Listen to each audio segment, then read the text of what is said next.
Good morning, everybody. Steve here from The Varied Life and retired in Korea. So, for those of you who don't know, we used to live in the United States. We sold everything, the house, the car, the guns, the ammo, all the prepping stuff. Got rid of all that, took a couple of suitcases, and we came and retired here in Korea. With that being said, anytime you go to an overseas country, things will be a little bit different and you'll have some hurdles that you didn't experience in your own country. Granted, there are a lot of pros of retiring to an overseas location, and one of the biggest things is that my wife is Korean, and that allows us to retire here. Her family's here, expenses are less. But some of the cons are like this doctor strike, which is what timing? In case you didn't know, about 10,000 or more resident doctors have decided to go on strike at the behest of the KMA, which is the Korean Medical Association, the doctors union. And I refer to them as kind of this Jimmy Hoffa-esque union running where there's some corruption involved, and it's not really for the people anymore. It's more for political agenda, in my opinion. Maybe I'm wrong, I don't know. But this whole doctor strike, now it should be noted that the majority of the doctors that are striking are resident doctors, and they get paid about $3,000 a month until they do their board certifications, they finish their residency, and then they'll be making about $200,000 a year or more. Some of the highest paid professions in Korea. With that said, these people work at 90% of the hospitals are for-profit hospitals. So that's very interesting. For-profit hospital, and it ends up that they're going on strike because they're being overworked. They're talking about pay. They're talking about the prestige of the job, and really, when it comes down to it, it's not against the for-profit hospitals that they're striking against. They are striking against because the Korean government, the ruling party that is in power now, the Yoon administration, decided that, hey, we need 2,000 more doctors, so we're going to open up 2,000 or authorize 2,000 more medical school student slots of the 40 medical schools that are here in Korea. And we're going to send 80% of those to rural areas because there's not a lot of rural doctors, and people end up taking trains and buses and taxis to go to Seoul, to go to hospitals, and it's really, really at the breaking point. The doctors are indeed overworked, but that's because of the medical system and how it's designed to just milk everything you can out of the people. and just one thing. Now, I've used the Korean medical system and it works great. I've had the greatest care here in Korea than I have in my entire life, compared to the United States and military and so on and so forth. So, it works well, but it's organized in such a way because of the for-profit hospitals is that if we have more appointments and we have more people coming in, that's more money for, more of those greenbacks for the investors, for the for-profit hospitals, and then the for-profit hospitals pay the doctors and pay the senior staff and so on and so forth. So, it's pretty much about money. And the reason I can say that is, for example, prescriptions. In the United States, I can get a prescription for like my mental health, my stomach, my back pain, and so on and so forth. I got like 5 meds I got to take. And so I would go to my general practitioner, or a PCM, primary care manager, which is kind of a general doctor. And granted, if these medications, if I'm going to be on these the rest of my life, it's pretty much a done deal. So I go to the doc and say, hey, I need a refill. And the doctor will give me a refill that will be good for 90 days. And then usually on the bottle, you will see something down that says number of refills, 3. So basically, I get 90 days worth of that prescription, and then I can call in and get a refill for another 90 days, 3 more times. Korea, they don't do that because the for-profit hospitals know that when you come and you use the Korean National Healthcare Insurance and you make appointments, you got to pay for the appointment. There's a little bit of money, a little bit of copay. But for me or a Korean citizen to get those same medications that I'm going to be on for the rest of my life, I am only given 30 days prescription. And then I have to go back and I have to make an appointment with each of those specialists. So in other words, I got to see the mental health guy, I got to see the stomach guy, I got to see the back pain guy, I got to see this guy and that guy. So that's 5 different appointments every single month just to get a 30-day prescription, and they don't do call-in refills. So in other words, I have to go every single month of the year, 12 months out of the year, to get my prescriptions for those 5 medications. Now you can imagine, I'm in good physical shape. I'm in good healthy shape. I still broke to some degree, and I'm 57, going to be 58. But there's a number of people who are not, and they're taking 10 medications, and so for them to get their refills, that's 10 separate appointments, 10 separate copays every single month.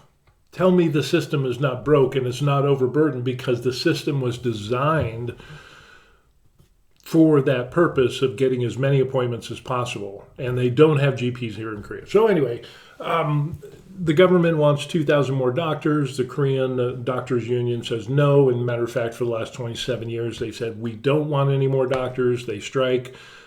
People have died in the past, and now they're striking again. And these 10,000 resident doctors just quit, turned in their letters of resignation to the for-profit hospitals that they work at. And the for-profit hospitals are just kind of sitting back. Okay, we'll just hold on to these. This is between you and the government. Has nothing to do with us. Even though we control your pay, we control the work environment, and the KMA controls how things are done in the medical community here in Korea, like the hours that you work, and people are working 100, 120 hours. They're doing 36-hour shifts as resident doctors. It is so overburdened here in Korea that it's at the breaking point. And matter of fact, Korea has the lowest doctor to patient ratio in the developed world. It is dead last. And for the last 27 years, they don't want any new doctors. Well, the Korean government says 20% of our population is getting aged. They need more medications. They need more doctors. They need more appointments, and so on and so forth. So we need more doctors. The KMA, the Jimmy Hoffa-esque union, says, no, we will never, and they said they will never negotiate. They will never take any more doctors, because these 2,000 more slots for medical school students would eventually end up being 2,000 more doctors, would, quote unquote, destroy the medical system here in Korea. There's 100 teaching hospitals here in Korea. If you do the math, 2,000 divided by 100, that's like 20 per teaching hospital, which would mean maybe 1 or 2 extra doctors per department, resident doctors. How is that going to destroy the medical system? At worst, you would have 1 more person that could help with the overburden of the system that they developed, that is painfully and woefully designed to just get as much money as possible by making people have tons of appointments. I don't know. It just kind of is a political agenda behind all of this. Absolutely there is. And we're going to talk about this.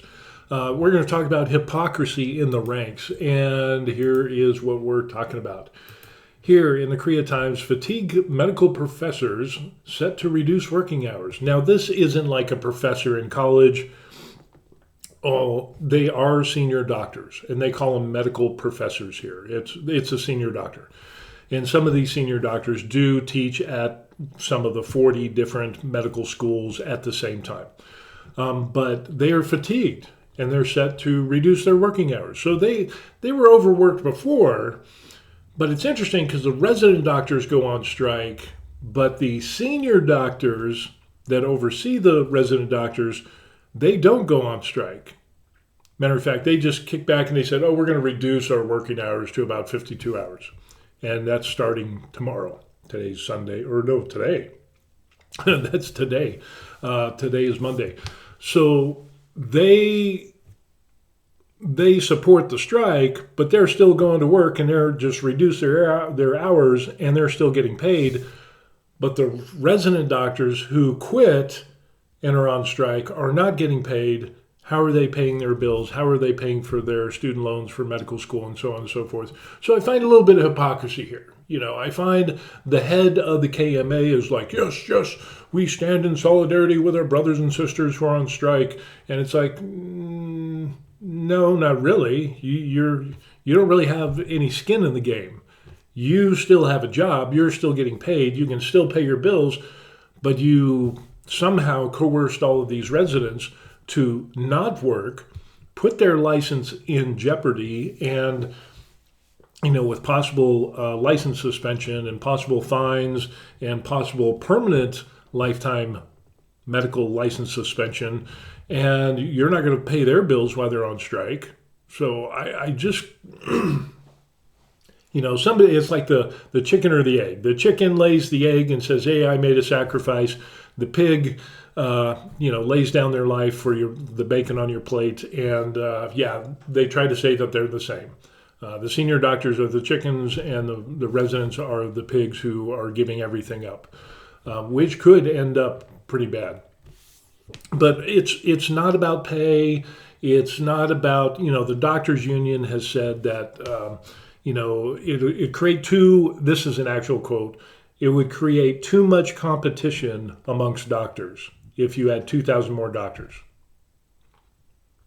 There's about 140,000 doctors in Korea, and 2,000 more is going to wreck the medical system that they have, and it's going to create too much competition. I don't think so. And another thing that was quoted was the KMA saying that, here's the deal. There's only so much prestige status with the title of doctor, and if we have more doctors, that will lessen that prestige. And that's another reason that they gave that why they don't want more doctors. And I'm thinking, what about the patient? What about the demand and the severe overwork that you're going through of seeing over 100 patients a day, only being able to see a patient for 3 or 4 minutes at a pop, working 36-hour shifts, working 100, 120 hours, sometimes, not even having a full weekend off, and you don't want more doctors. I don't know. Anyway, the medical professors are set to reduce their working hours this week to cope with the growing fatigue caused by the protracted walkout by junior doctors. All of these doctors are under the KMA, so don't think that these are two different factions. You have the senior doctors that are like, well, we're staying and treating the patients. No, they belong to the union as well. But they're staying and they have skin in the game, and they're not as committed as the resident doctors who went on strike and not getting paid. According to the Emergency Response Committee for Medical Professors nationwide, the professors who are senior doctors at major hospitals will cut back working hours starting Monday. And it says, although we have been treating patients without time constraints and reducing their numbers, how can you reduce the numbers if the residents who are on strike, which is 10,000, make up about 40% of the work? You're not reducing numbers. I'm sorry, I'm just calling that out. It seems that we have reached our physical limits. Oh, imagine that. Korea, before the strike, had the lowest doctor-to-patient ratio in all the developed nations of the world. And now the KMA, the union, has convinced the resident doctors to go on strike to not accept 20 more doctors or 1 or 2 per department in those 100 teaching hospitals, because it would destroy the medical system.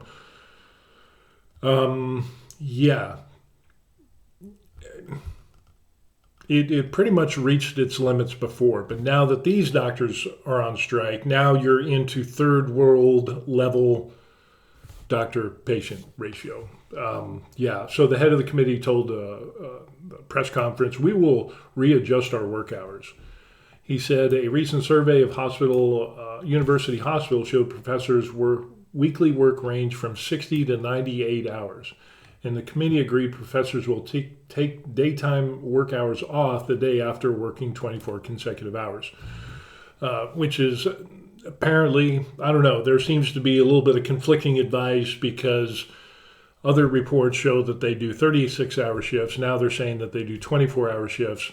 But I think it's the resident doctors do 36-hour shifts and the senior doctors only do 24-hour shifts.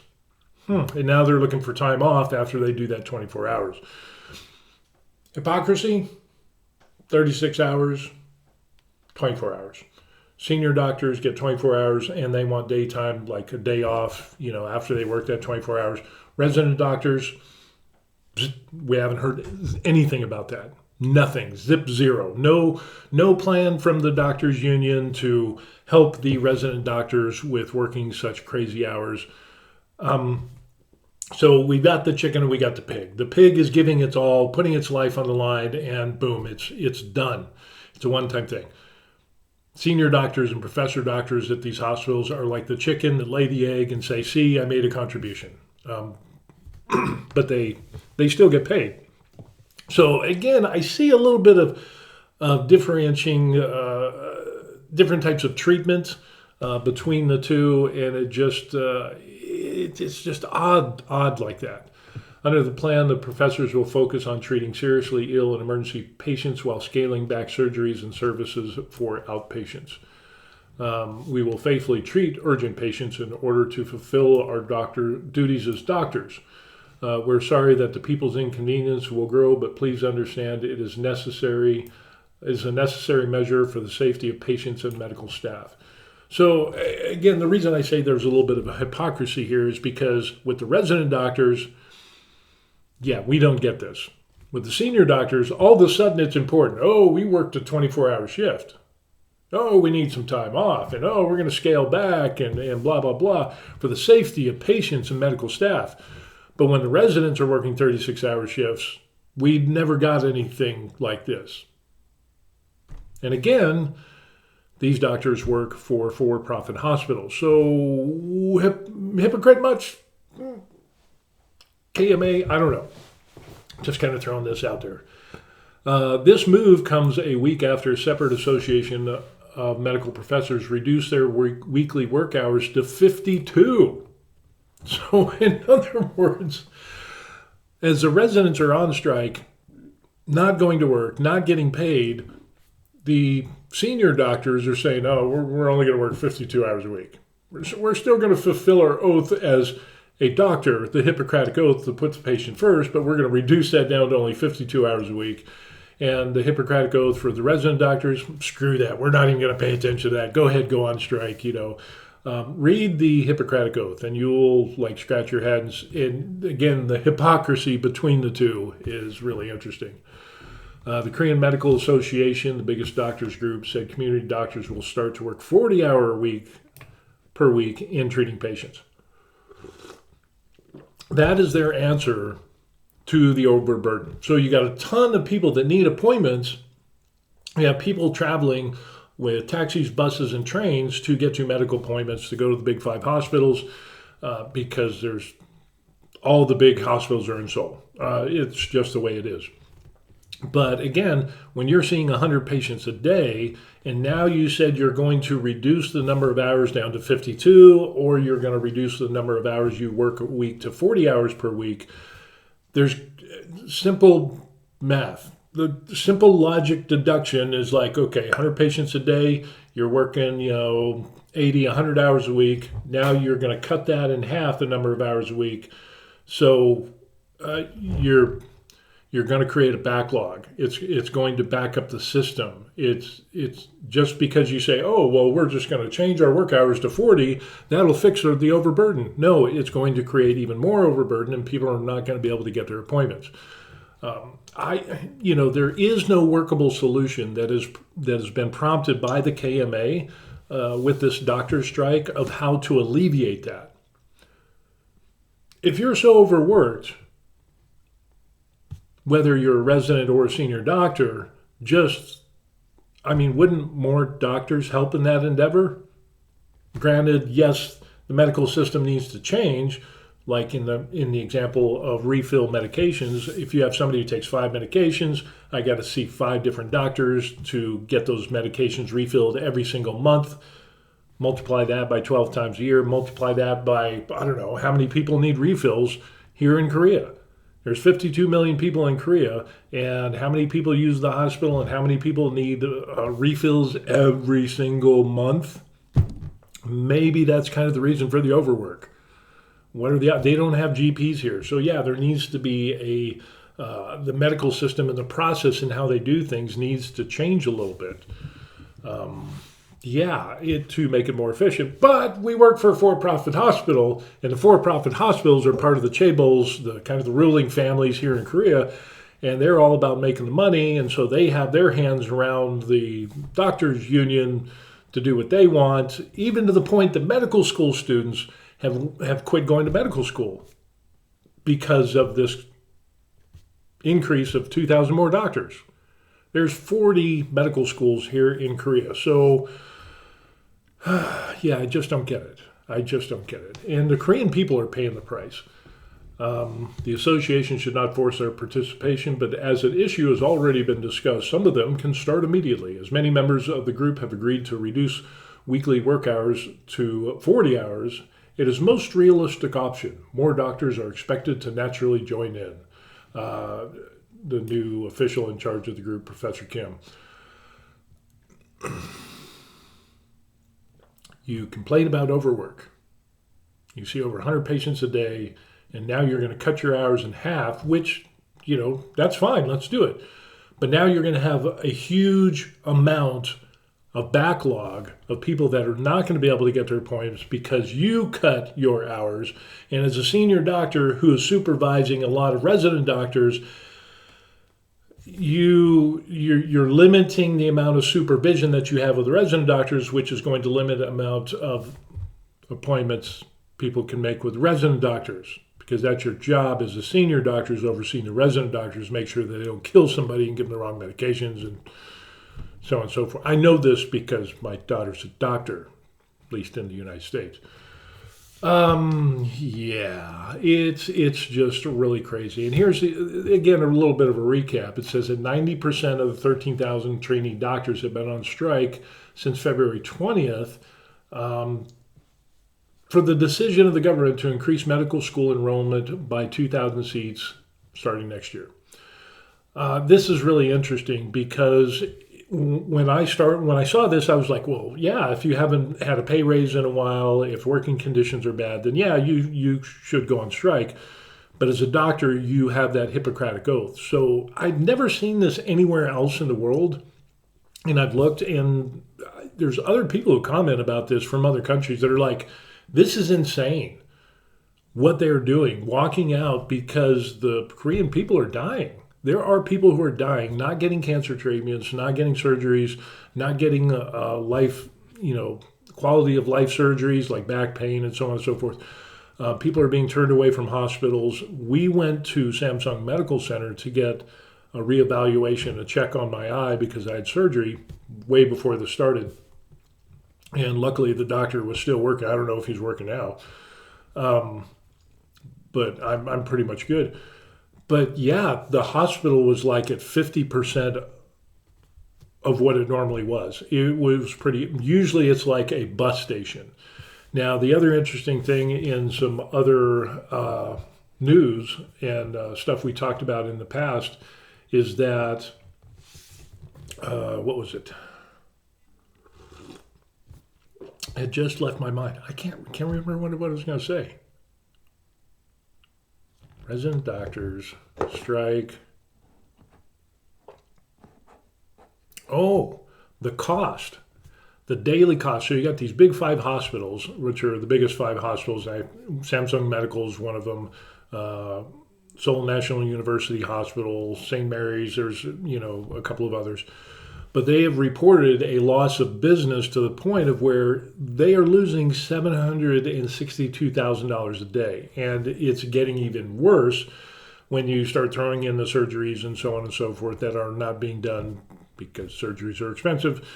And so, yeah, they're starting to feel the pinch from this strike at the for-profit hospitals. And the for-profit hospitals have been sitting back and going, oh, yeah, I'm just going to be over here for you, doctors union, and the government, you do your thing. We're just going to be over here. We're not going to pay attention, even though we control the pay, even though we control,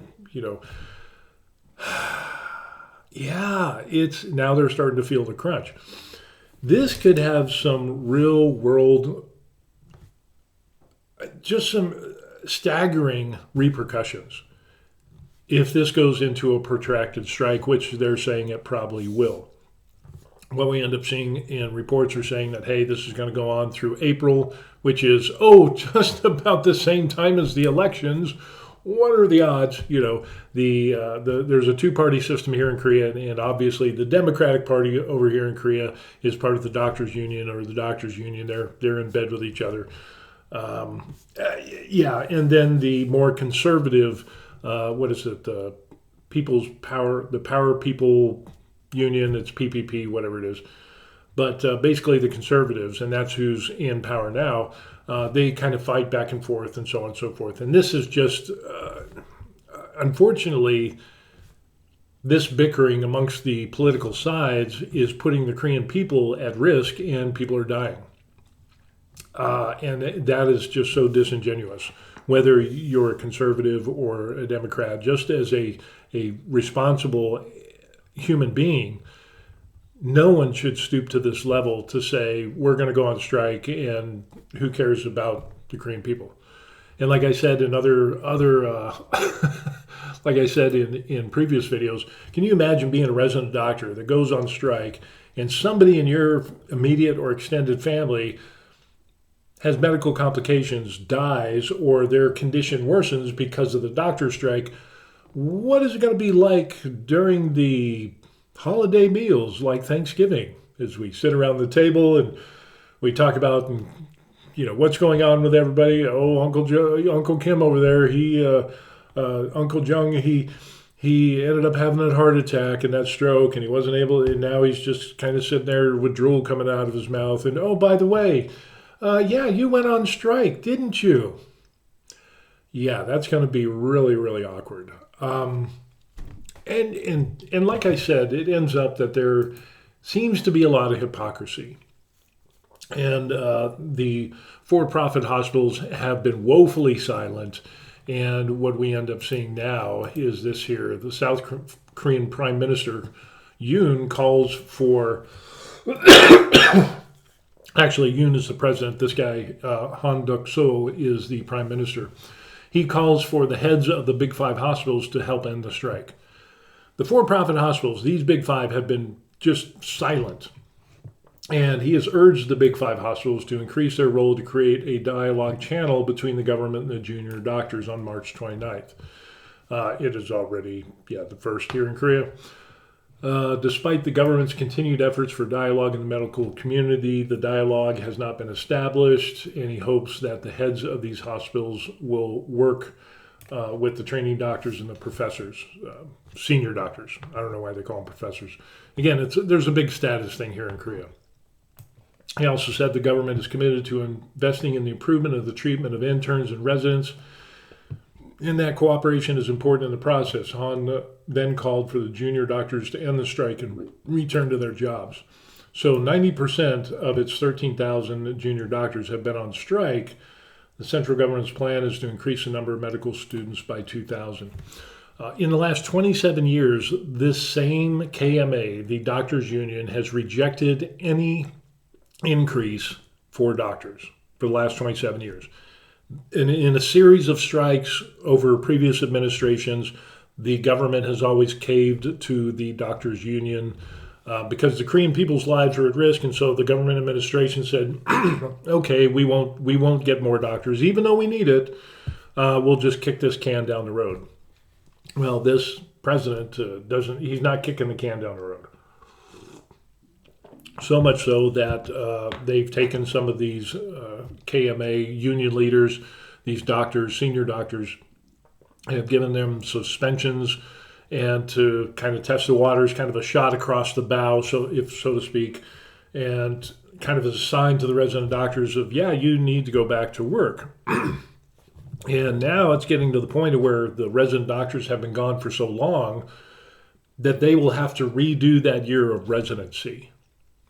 I don't think these resident doctors have thought this thing through, because they didn't think it through because there are so many resident doctors who are not working that are trying to get jobs, little side jobs, and a lot of them aren't getting hired because people are like, oh, you want a job? What did you do? Well, I did this, this, and this, and I was a resident doctor, and there's a strike going on. You have to, by law, you have to have your resume that shows everything that you've done, and there can't be any gaps. So if a resident who's on strike and is not working tries to put in for a job, and the majority of the Korean people, about 80% or 86%, side with the government saying that they need more doctors in rural areas and so on and so forth, these striking doctors are not looked upon favorably. And so they're not being able to get little side hustles or jobs to pay their bills or their medical school student loans. And now they're talking about how the government is processing and getting ready to hand out 3-month bans of medical licenses for these resident doctors, which is huge. And then the next step is a fine of $22,000. I can't remember the won equivalent. The next step after that is longer license suspensions, and then there's permanent license suspension, and then there's eventually jail time, prison time. Because here in Korea on the books, there's a law that says that the government can order doctors back to work if there's something that affects the health of the nation and it becomes a national emergency, which it actually has. It's gotten to the point of where they've turned so many people away because of the strike, because they don't want 2,000 more doctors. They haven't wanted any doctors the last 27 years. They created this situation, from my perspective. So that's what we got going on. It's just kind of crazy on what we end up seeing with this situation. And again, there needs to be a tweaking, in my opinion, of the medical system and how it works. Korea does a great job with servicing the mass amounts of people that they see in the hospitals. But they need to expand. I think they need to get GPs. I think they need to revamp the prescription refills so that you can get 90-day refills and then have some call-in refills for just everyday medications that you will be on for the rest of your life. You should be able to get those and not have to go get an appointment every single month. Back in 2014, the Korean government saw this problem and this overwork, and they tried to address it. And they said, we want to use telemedicine. The KMA at the time rejected any telemedicine. No, we don't need that. That's terrible. It's bad. It's like, well, you're complaining about overwork back then. Telemedicine would be a way for which the Korean people wouldn't have to take taxis, buses, trains to get to a doctor's appointment, especially those in rural areas. And it makes total sense to me. But the doctors and the for-profit hospitals didn't like that, and the Korean Doctors Union said, that's terrible technology. We don't want that. That would lessen the quality of care. It's like, no, it's not, because what's the difference between me going and like my stomach medication? If I go to the doctor and it's like, yeah, I need stomach medication. How's it going? It's there. It's still, nothing's changed and since my physical, and I just need another refill. Okay, then the doctor says, fine, here, boom. He sees me for like 3 minutes and I'm out and I go get my refill. What is the difference between that and me logging in, doing telemedicine on a secure channel online? Hey, how are you feeling? Oh, pretty good since my last checkup. And he says, yep, I see that you're doing fine. Okay, what do you need? Well, I need a refill on my medication. Okay, boom, you can go pick it up at the pharmacy. All right, thanks, doc, boom. And you pay a small copay and you're good to go. But it would be a reduced amount to do the telemedicine. So then the KMA said, no, we don't want that because we're going to lose money. The for-profit hospitals are, no, we would lose money. We would rather people inconvenience them and have them travel on bus, train, taxi, whatever it is, drive, and every single month come to the hospital to get their refills. Yeah.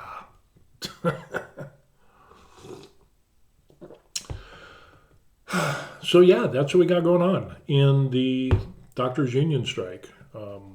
It's going to continue on. The doctors' union said this will be a protracted strike that will continue on through the elections, which is going to be the rest of this month in what is it, April now, and let's see, yeah, it's April 1st here in Korea right now. So that will continue on at least till the end of the month, but this is the first time that the Korean government and an administration has not bowed to the demands of the doctors' union. So the president is a former prosecutor. He's the number one prosecutor in Korea back in the day, and yeah, he's not going to kick that can down the road, especially when you have an increasingly aged population that needs more appointments. And I can tell you, when I go to Samsung Medical Center, it is like going to a busy subway or train station during rush hour. Before the strike, it just gives you that feel. The hallways are crowded. People are just, because you got people with prescription refills that have to see multiple doctors, make multiple payments. So it kind of leads me to believe there's something involved with the for-profit hospitals, the doctors' union, and then, of course, the Korean health insurance, because people have health insurance and they got to pay. And, what are the odds that a for-profit entity would try to make money off of the insurance? We see it everywhere in the world. So, what a tangled web we weave. It's one of those interesting things. And it just kind of makes me wonder how this is going to pan out. And unfortunately, the Korean people are paying the price. And foreigners who live here and work here are paying the price because they're being turned away. There's a person who ended up having a cardiac arrest. They went to one hospital, they went to 2 hospitals, 3 hospitals, 4, 5, 6, 7 different hospitals, were turned away every single time. And eventually that person died because of the doctor strike. All because the government wants 2,000 more doctors. I just don't get the logic of the opposition party that is here in Korea and the doctors' union that is, and the reasons that they say. They say it would make 2,000 more doctors, would ruin the medical system. It would create too much competition amongst doctors, and it would lessen the pay. As if there's only a finite amount of money in the pot, and that if you have like 100 doctors and each of them gets a little bit of X amount of money, if you put 110 doctors in there, each doctor is going to get a little bit less because of the influx of doctors. But they work for for-profit hospitals, and they should be attending to patients. So there's going to be an added expense. So it seems to me, on the outside, that the for-profit hospitals don't want 2,000 more doctors because that cuts into their bottom line. They want to max out the number of appointments and get as many people into the hospital as possible, but they want to reduce the amount of expenses, and we definitely don't want to pay more doctors because we like profit. And they're for profit, so they have investors they need to answer, and those investors need to make a good return on their money. I totally get that, but there comes a time of where you need to put the patient first. And unfortunately, I think, in my opinion, these resident doctors in the KMA have gone against the Hippocratic Oath by saying do no harm. And by their going on strike and reducing the number of hours that they work, they're not fixing the system. They have offered no workable solution aside from, we're just going to work less. Well, now that's going to back up the already existing huge amount of workload that you have, and now it's going to get worse. So even if this goes and this gets settled, and we're still going to see problems because the medical system itself is designed in such a way that to get the most amount of people into the hospitals as often as possible, and every single time you make an appointment to get a refill, whatever it is, the for-profit hospitals are going to be making money. And I think greed is the thing that comes into play here. They've gotten too greedy, and now they're at the breaking point. And that greed and political agenda has blinded the Korean Medical Association to what's really important, treating the patient, putting them first, and so on and so forth. So yeah, it'll be really interesting. There's already reports of Koreans who obviously have money going to different countries and getting treatment because they're not getting it here. Cancer treatments are being suspended and so on and so forth, chemotherapy. So people are going to other countries and getting treatment. But the everyday working people like us and the everyday Korean citizens can't afford to do that. So they're the ones that are going to get bent over. They're the ones that are going to pay the price. They're the ones that are going to have their illnesses or diseases get worse, and worst case scenario, people are going to die, and people have died because of this strike. So we have a political agenda, we have hypocrisy, we have intrigue and drama. We have, the government standing up and saying, "Oh, we're for the people, and we want 2,000 more doctors and rural doctors." KMA doesn't want that, apparently, even though they said that there's not enough rural doctors, but they offer no workable solution. It's one thing to complain, and my time in the military is that you can complain all you want, but you better offer some solutions, some workable solutions. And I haven't heard any workable solutions from the doctors' union here in Korea. So yeah, that's what we got going on. Morning latte. I make my own lattes. I got my own espresso machine, and I could never go back to Starbucks. Never, ever, ever. Which is weird. That's another thing here in Korea. I don't know why people go to Starbucks. There are so many great Korean coffee shops here in Korea, individually or even chain owned. I've had some bad espressos, but individual coffee shops and even some big chain coffee shops do some great espressos and coffee. And I just don't.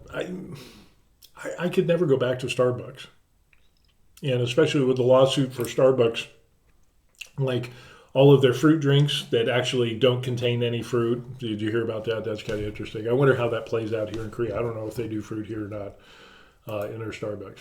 But that is what is going on with the doctor strike. I just hope that nobody in my family or my wife's family or extended family has medical problems during this strike. And hopefully this strike will finish by the end of this month, hopefully.